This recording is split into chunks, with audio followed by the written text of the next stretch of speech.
Hello everyone. आज इस video में हम पढ़ने वाले हैं साइंस की क्लास 6 की एनसीईआरटी और उसके जो मेन पॉइंट हैं वो सब इस वीडियो में हम पढ़ेंगे। तो 16 चैप्टर हैं टोटल आपकी क्लास 6 में। उन 16 चैप्टर्स के हम मेन पॉइंट इसमें पढ़ने वाले हैं। तो सबसे पहले आपका फर्स्ट चैप्टर, भारत के विभिन्न प्रदेशों में खाए जाने वाले भोजन में विविधता होती है, यानी कि हर प्रदेश में एक अलग तरीके का भोजन जो है वो खाया जाता है हमारे भारत में। नेक्स्ट है, हमारे भोजन के मुख्य स्रोत पौधे एवं जंतु हैं। तो आपको याद रखने वाली चीजें सिर्फ यही हैं कि आपका स्रोत क्या है भोजन का। सो पौधे या जंतु हैं, यानी कि भोजन हमें या तो पौधों से मिलते हैं या जंतुओं से मिल रहे हैं। इसके अलावा शाकाहारी कौन होते हैं? तो जो जंतु पादप को खाते हैं वो शाकाहारी हैं, जो जंतु मांस खाते हैं या जंतु को खाते हैं वो मांसाहारी हैं। इसके अलावा सर्वाहारी जंतु बोलते हैं जो जंतु और पादप दोनों को खाते हैं। नेक्स्ट है, हमारे भोजन के मुख्य पोषक तत्व के नाम जैसे कि कार्बोहाइड्रेट, प्रोटीन, वसा, विटामिन, खनिज लवण और आहारी रेशे तथा जल भी होते हैं। तो ये सारे क्या है, पोषक तत्वों के नाम है जो आपको पता होना चाहिए। इसके अलावा कार्बोहाइड्रेट और वसा का हमारी बॉडी में क्या यूज है? ऊर्जा प्रदान करते हैं ये। प्रोटीन और खनिज लवण की आवश्यकता हमारे शरीर में वृद्धि और अनुरक्षण के लिए होती है। विटामिन हमारे शरीर को रोगों से रक्षा करने में सहायता करता है। संतुलित आहार क्या है? तो जब हमारे भोजन में ये सारे जो पोषक तत्व हैं वो सही मात्रा में होते हैं तो हमारा संतुलित आहार बनता है। अब अगर किसी एक भी पोषक तत्व की बहुत लंबी अवधि तक हम उसे नहीं खा रहे हैं, उसमें कमी है हमारी बॉडी में उस पोषक तत्व की, तो हमें विशिष्ट रोग और विकार उत्पन्न हो सकते हैं। नेक्स्ट है, वस्त्र सामग्री। वस्त्रों में विभिन्नता होती है जैसे कि सूती, रेशम, ऊनी और पॉलिएस्टर। तो वस्त्र तागों से बनते हैं जिन्हें तंतुओं से बनाया जाता है। तंतु या तो प्राकृतिक होते हैं या संश्लिष्ट होते हैं। प्राकृतिक जो नेचर से मिल रहे हैं, संश्लिष्ट जो लैब में बन रहे हैं। रेशम, ऊन, जूट ये सब हमारे प्राकृतिक तंतु हैं। नायलॉन, पॉलिएस्टर हमारा संश्लिष्ट तंतु का उदाहरण है। रुई और जूट हमें कहाँ से मिल रहे हैं? पादपों से प्राप्त हो रहे हैं। तंतुओं से धागा बनाया जाता है और इस प्रोसेस को हम क्या बोलते हैं? इस प्रक्रिया को कताई कहते हैं। धागे की बुनाई दो प्रकार से की जाती है जिससे वस्त्र बनते हैं। नेक्स्ट है, हमारे चारों ओर की वस्तुएं अनेक प्रकार के पदार्थों से बनी हैं। अब ऐसा नहीं है कि एक ही पदार्थ से एक ही वस्तु बनेगी।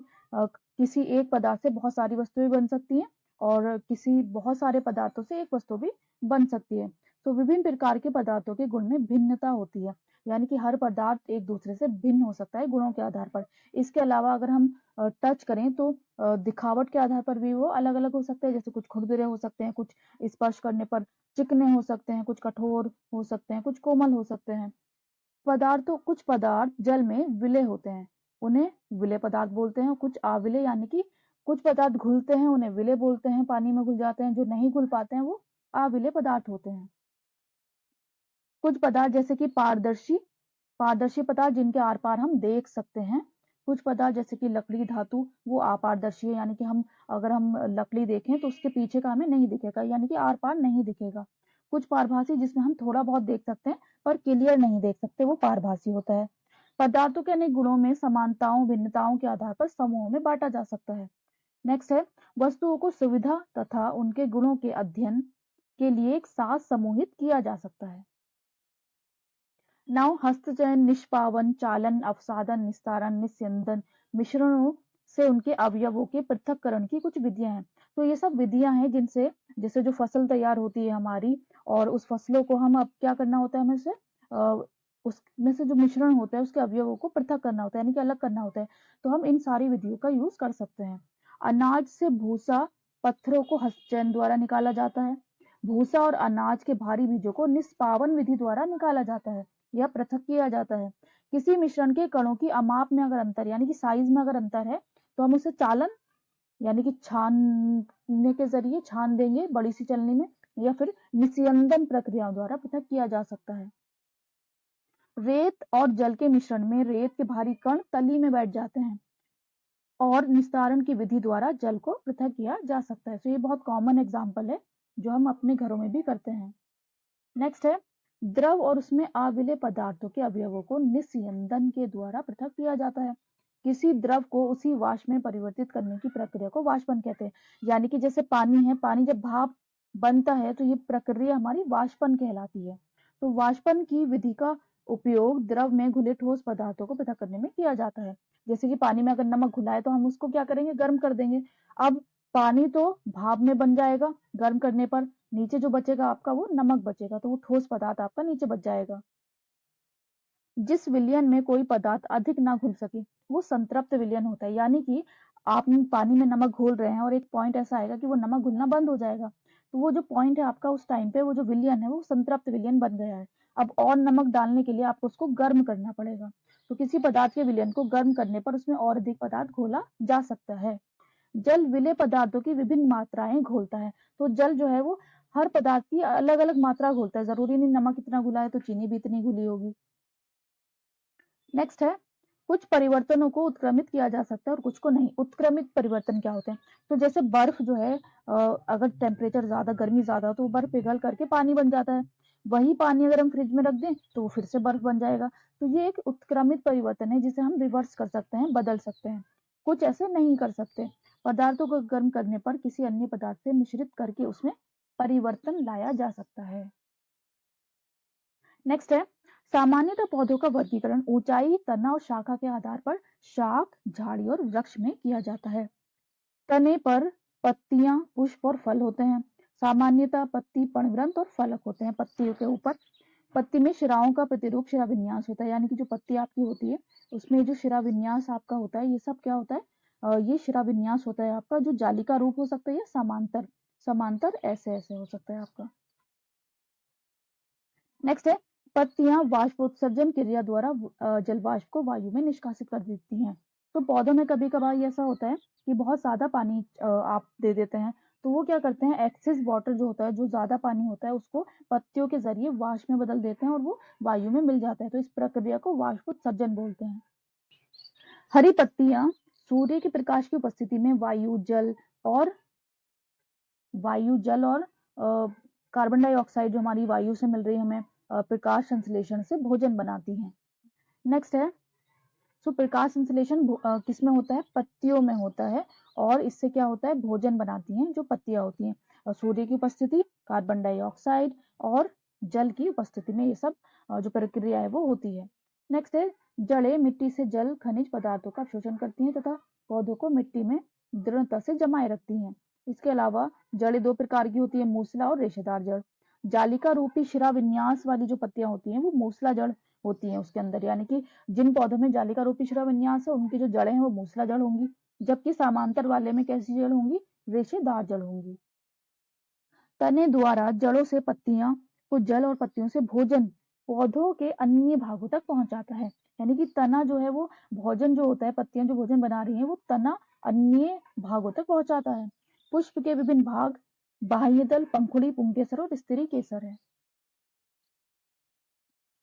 नेक्स्ट है, अस्थियां एवं उपास्थि मानव कंकाल बनाते हैं और शरीर का पिंजर बनाते हैं। यानी कि हमारा जो ढांचा है, जो पिंजर है, वो सब अस्थि और उपास्थि बनाते हैं और इसे एक आकृति भी देता है। कंकाल चलने में सहायक है और आंतरिक अंगों की सुरक्षा करता है। तो हमारी जो उपास्थियां होती है वो इस डिजाइन से बनी होती है कि वो आगे पीछे मूव करने के काबिल होती है, जिसकी वजह से हम चल पाते हैं। तो मानव कंकाल खोपड़ी, मेरुदंड, पसलियों, वक्ष की अस्थि, कंधे और श्रोणी मेखला अथवा हाथ एवं पांव की अस्थियों से बनता है। पेशियों के जोड़े के एकांतर क्रम में सिकुड़ने और फैलने की अस्थियां गति करती हैं। यानी कि जब हमारी जो पेशियां हैं वो जब सिकुड़ती हैं और फैलती हैं, तो ये जब मोमेंटम होता है तब हमारी जो हम जो है वो गति कर पाते हैं। अस्थियों की संधियां अनेक प्रकार की होती हैं। यह उस संधि की प्रकृति एवं गति की दिशा पर निर्भर करता है। नेक्स्ट है, पक्षियों की दृढ़ पेशियां एवं हल्की अस्थियां मिलकर उन्हें उड़ने में सहायता करती हैं। ये पंखों को फड़फड़ाकर उड़ते हैं। मछली मछली शरीर के दोनों ओर एकांतर क्रम में वलय बनाकर जल में तैरती हैं। सर्प अपने शरीर के दोनों ओर एकांतर क्रम में वलय बनाते हुए भूमि पर वलयकार गति करते हैं, आगे की ओर फिसलते हैं। सांप बहुत सारी अस्थियां और उनसे जुड़ी पेशियां शरीर को आगे की ओर धक्का देती हैं जिससे वो चल पाते हैं। नेक्स्ट है, तिलचट्टे का शरीर एवं पैर कठोर आवरण से ढके होते हैं जो बाह्य कंकाल बनाते हैं।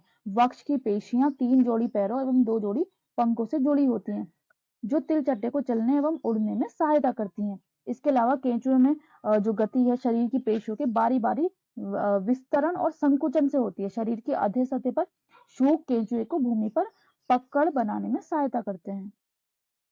घोंगा पेशीय पात की सहायता से चलता है। नेक्स्ट है किसी स्थान पर या उसका परिवेश जिसमें पौधे, जंतु एवं वन्यजीव रहते हैं वो उसका आवास कहलाता है। विभिन्न प्रकार के पौधे, जंतु एक ही आवास में एक साथ रह सकते हैं। पौधों एवं जीवों के विशिष्ट लक्षण एवं स्वभाव जो उन्हें उस आवास विशेष में रहने योग्य बनाती है वो अनुकूलन कहलाता है। नेक्स्ट है आवास अनेक प्रकार के होते हैं परंतु सामान्यतः इन्हें स्थलीय एवं जलीय आवास में वर्गीकृत किया जाता है, यानी कि जो जल पे रहने वाले हैं, जल में रहने वाले हैं और जो जमीन पर रहने वाले हैं। विभिन्न आवास में सजीवों की विविध प्रजातियां पाई जाती हैं। पौधे, जंतु, सूक्ष्म जीव संयुक्त रूप से जैव घटक बनाते हैं, जबकि चट्टान, मिट्टी, वायु, जल, प्रकाश, ताप ये सब हमारे क्या है अजैव घटक हैं। सजीव वस्तुओं के कुछ सामान्य लक्षण हैं, उन्हें भोजन की आवश्यकता होती है, श्वसन करते हैं, उत्सर्जन होता है, उन्हें पर्यावरण के प्रति अनुक्रिया होती है, प्रजनन करते हैं, वृद्धि और गति करते हैं। नेक्स्ट है एक स्थान से दूसरे स्थान तक जाने के लिए परिवहन के विभिन्न साधनों का उपयोग किया जाता है। प्राचीन काल में लोग पैर की लंबाई, उंगली की चौड़ाई, एक कदम की दूरी आदि का उपयोग मापन के रूप में करते थे। तो क्योंकि इससे उलझने होती थी इसीलिए एक प्रणाली जो है विकसित हुई जिसका नाम है एसआई मात्रक अंतरराष्ट्रीय प्रणाली। सो एसआई मात्रकों की लंबाई मात्रक मीटर में है, यानी कि एसआई मात्रकों में अगर हम बात करें तो जो लंबाई का मानक है उसमें क्या है मीटर है और पूरी दुनिया में यही मानक जो है वो मापा जाता है, मान्यता प्राप्त है इसको। सरल रेखा की अनुदिश गति सरल रेखीय गति कहलाती है। वर्तुल गति में कोई वस्तु इस प्रकार गति करती है कि उस वस्तु की उस किसी नियत बिंदु से जो दूरी है ना वो समान रहती है। ऐसी गति जो एक निश्चित समय अंतराल में बार बार दोहराती है वो आवर्ती गति होती है, जैसे कि झूला। नेक्स्ट है अपारदर्शी वस्तुएं प्रकाश को अपने से होकर नहीं जाने देती, यानी कि अपारदर्शी जो वस्तु होती है जिनमें हम आर पार नहीं देख सकते उनमें से प्रकाश भी नहीं गुजर सकता। पारदर्शी वस्तुएं प्रकाश को अपने अंदर से होकर गुजरने देती हैं और दूसरी ओर रखी वस्तु को इस पर देख सकते हैं, यानी कि हम उसमें आसपास देख भी सकते हैं, आर पार देख सकते हैं, इसके अलावा प्रकाश को वो क्या करती हैं गुजरने देती हैं। पारभासी वस्तुएं प्रकाश के कुछ ही भाग को अपने अंदर से होकर जाने देती हैं। तो जब प्रकाश के पथ में कोई अपारदर्शी वस्तु आ जाती है तो छाया बनती है। साधारण सामग्री से सूची छिद्र कैमरा बनाया जा सकता है। इसका उपयोग सूर्य तथा अति दीप्त वस्तुओं के प्रतिबिंब को देखने में किया जाता है। तो दर्पण परावर्तन से हमें स्पष्ट प्रतिबिंब प्राप्त होते हैं। प्रतिबिंब छायाओं से अत्यधिक भिन्न होते हैं, यानी कि जो प्रतिबिंब है वो छाया से भिन्न होते हैं। प्रतिबिंब में हम एग्जैक्ट सिमिलर जो कॉपी है वो देख पाते हैं, जैसे हम शीशा में अपना चेहरा देखते हैं तो सेम हमें दिखता है, जबकि छाया में एक काला सिर्फ एक स्ट्रक्चर दिखता है। प्रकाश सरल रेखा में गमन करता है। विद्युत सेल विद्युत का एक स्रोत है। विद्युत सेल में दो टर्मिनल होते हैं, धन टर्मिनल और ऋण टर्मिनल। विद्युत बल्ब में एक फिलामेंट होता है, इसके टर्मिनलों से जुड़ा होता है। विद्युत धारा प्रवाहित होने पर विद्युत बल्ब जो है वो जल जाता है, दीप्त हो जाता है। बंद विद्युत परिपथ में विद्युत धारा विद्युत सेल एक टर्मिनल दूसरे टर्मिनल तक प्रवाहित होती है। स्विच एक सरल युक्ति है जो विद्युत धारा को रोकने और प्रारंभ करने यानी कि ऑन ऑफ करने में मदद करती है। जिन पदार्थों से होकर विद्युत धारा प्रवाहित हो सकती है उसे विद्युत चालक कहते हैं, जैसे कि लोहा। जिन पदार्थों से विद्युत धारा प्रवाहित नहीं हो सकती वो विद्युत रोधक कहलाते हैं, जैसे कि लकड़ी और प्लास्टिक। मैग्नेटाइट एक प्राकृतिक चुंबक है। चुंबक लोहा, निकल, कोबाल्ट जैसे कुछ पदार्थों को अपनी तरफ आकर्षित करती है। तो ऐसे पदार्थ क्या होते हैं हमारे चुंबकीय पदार्थ होते हैं। जो पदार्थ चुंबक से आकर्षित नहीं होते वो अचुंबकीय पदार्थ होते हैं। अब चुंबक के दो ध्रुव होते हैं, उत्तरी और दक्षिण ध्रुव N और S। स्वतंत्रता पूर्वक लटकने पर चुंबक सदैव उत्तर और दक्षिण दिशा में आकर रुक जाती है। दो चुंबकों के असमान ध्रुव यानी कि N और S एक दूसरे को क्या करते हैं आकर्षित करते हैं, जबकि N और N या फिर S और S एक दूसरे को प्रतिकर्षित करते हैं, यानी कि जो समान ध्रुव होते हैं वो प्रतिकर्षित करते हैं और असमान ध्रुव आकर्षित करते हैं। जल जीवन के लिए आवश्यक है। वायु में वाष्पन और वाष्पोत्सर्जन से जलवाष्प मिलती रहती है। वायु जलवाष्प में संघनित होकर छोटी छोटी बूंदों में बदलती है और इसे बादल के रूप में हम देख सकते हैं। छोटी से छोटी बूंद परस्पर मिलकर वर्षा, हिम और ओले के रूप में नीचे जमीन पर गिरती है। वर्षा, ओले और हिम नदियां, झीलों, तालाबों, कुओं तथा मिट्टी में जल की पुनः प्राप्ति करते हैं। महासागरों तथा जलीय भागों के बीच जल के चक्रण को जल चक्र कहते हैं। तो अत्यधिक वर्षा से बाढ़ आती है, जबकि लंबे समय तक वर्षा न होने पर सूखा पड़ सकता है। पृथ्वी पर उपयोग करने वाला जो जल है उसकी मात्रा बहुत सीमित है। नेक्स्ट है, वायु प्रत्येक स्थान पर मिलती है। हम वायु को देख नहीं सकते लेकिन अनुभव कर सकते हैं। गतिशील वायु को पवन कहते हैं। वायु जगह घेरती है। वायु जो जल है वो मिट्टी में उपस्थित होती है, यानी कि जो वायु है वो जल और मिट्टी दोनों में उपस्थित रहती है। वायु में नाइट्रोजन, ऑक्सीजन, कार्बन डाइऑक्साइड, जलवाष्प और कुछ अन्य गैसों का मिश्रण होता है और धूल के कण भी इसमें उपस्थित होते हैं। ऑक्सीजन ज्वलन में सहायक, श्वसन के लिए आवश्यक होती है। वायु की वह परत जो पृथ्वी को घेरे हुए है वो वायुमंडल कहलाता है। पृथ्वी पर जीवन के लिए वायुमंडल आवश्यक है। जलीय प्राणी श्वसन के लिए जल में घुली वायु का उपयोग करते हैं। वायु से ऑक्सीजन, कार्बन डाइऑक्साइड के आदान प्रदान पौधों एवं जंतु एक दूसरे पर निर्भर रहते हैं।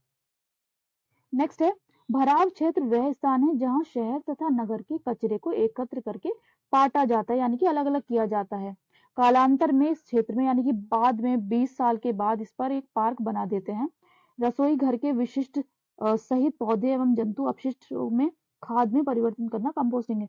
यानी कि रसोई घर का जो कूड़ा है, जैसे कि फल का जो छिक्कल होते हैं, सब्जियों के जो छिक्कल होते हैं, उनसे हम खाद बना सकते हैं जो कंपोस्टिंग कहलाता है।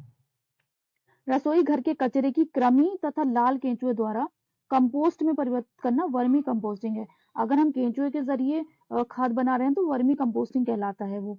कागज का पुनः चक्रण संभव है। पुनः चक्रण द्वारा कागज से उपयोगी चीजें बनाई जा सकती हैं। कंपोस्टिंग द्वारा प्लास्टिक को कम हानिकारक पदार्थों में परिवर्तन करना संभव नहीं है।